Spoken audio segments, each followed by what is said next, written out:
Hi, I'm Camilla. Hi, I'm Sonia. We're from Manchester in England, and Mother's Day has already passed for us, but we're going to show you our Yeah. present here. I made a card for Mum. She even put No! occasion cards by Sonia. So embarrassing. I got her some flowers, but they died. Okay, so our mum's amazing and also Russian, but she lived in England for about 25 years and she married Dad, but she still gets a couple of things wrong with the English language, even though she's kind of perfected it. Yeah, she always gets kitchen and chicken mixed up for some reason. Like, we'll be like, so she'll be looking around the kitchen, she'll be like, oh, we really need to redecorate the chicken. She says restaurant instead of restaurant. And she says jelly babes instead of jelly babies. There's a British phrase that goes, blow me down with a feather, which basically means when you're surprised at something, but Mum somehow managed to shorten it to blow me. So she'll be like telling a story, she'll be like, I always thought this, but blow me, apparently it's not. And we don't have heart to tell her. One time we were just chatting, I was just talking about languages and about how people become bilingual and stuff, and she was like, I suppose I am bilingual, aren't I? And we were like, yeah, duh. You're probably trilingual. She actually thinks in English. And dreams in English, so it's like, obviously, you're at least bilingual, definitely. One time, Mum put on a Russian hat and was like, do I look Russian in this?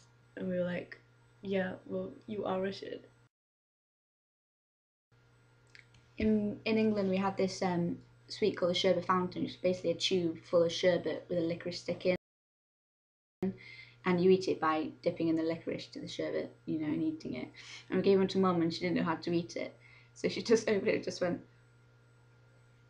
got the licorice stick out, and just ate it in one. And then I turned around for a second, then turned back, and she'd poured all the sherbet into a tablespoon and just ate it. Just weird.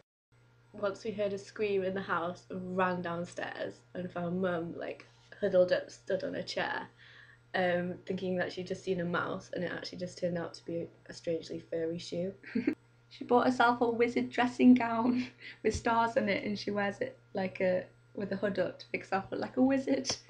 When we had rabbits when we were a bit younger, Mum felt really bad keeping them in a little hutch, so she spent a whole day clearing out the garden shed so we could put them in there so that they could have a bit of a view of the garden too.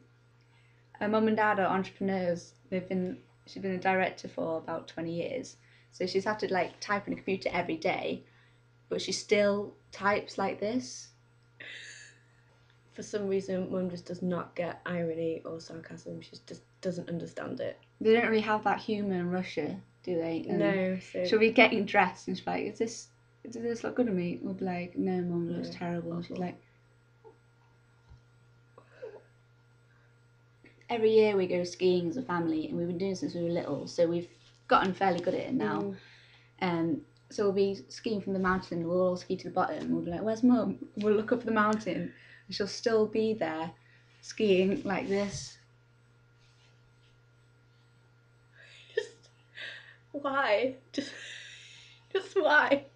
Here are just a couple of why she's a bad mum. I'm the oldest, so there's absolutely loads of photos of me as a baby and a toddler and everything. But then by the time Simon came along, and then also Camilla, there's just no photos because apparently the novelty just wore off. She's got bored. When Simon was about 2 years old, Mum was walking down the stairs, tripped up, fell, and dropped him, and he broke his leg. And this is why she's a good mum. The cute stuff. She still keeps all the certificates we ever got, all the little pictures we ever drew, all the presents we ever got her for Mother's Day or anything. Cards. She still keeps them all. Every single meal we've pretty much ever had has just been her own cooking, and she's amazing at it. Whenever she knows you're working or revising upstairs, she always brings up a cup of tea for you. Every now and then, she puts money in our bank accounts without telling us, and completely randomly and unexpectedly. So when you check it, it's a nice little surprise. When you have a friend round and they get picked up by their parent or something, she always invites them in for a cup of tea to talk to them, because she knows that we want, more time to spend with each other, so she does it so we can get more time. She's always just supported us in anything we've ever wanted to do or give up, as the case may be. And so, for example, Camilla really wants to travel when she finishes uni. Simon wants to be an actor. I just did not have a clue what I wanted to do, and also had to repeat a year at school. So yeah, she's been very supportive. She kept me even though I was an accident. Whenever we have people stay over, she always likes to make pancakes in the morning the next day. Once Sonia bought a mug which said therapist on it, and she really liked the style of the mug, like the drinking style of it. So she got loads of them. This is just some examples. She got Gorgeous Grandad, it's backwards, but we don't have an English Grandad. Desperate Housewife. And Daddy Cool, except she bought that for herself and not for Dad. Yeah. For those of you that stayed watching for the end, thank you. Thank you.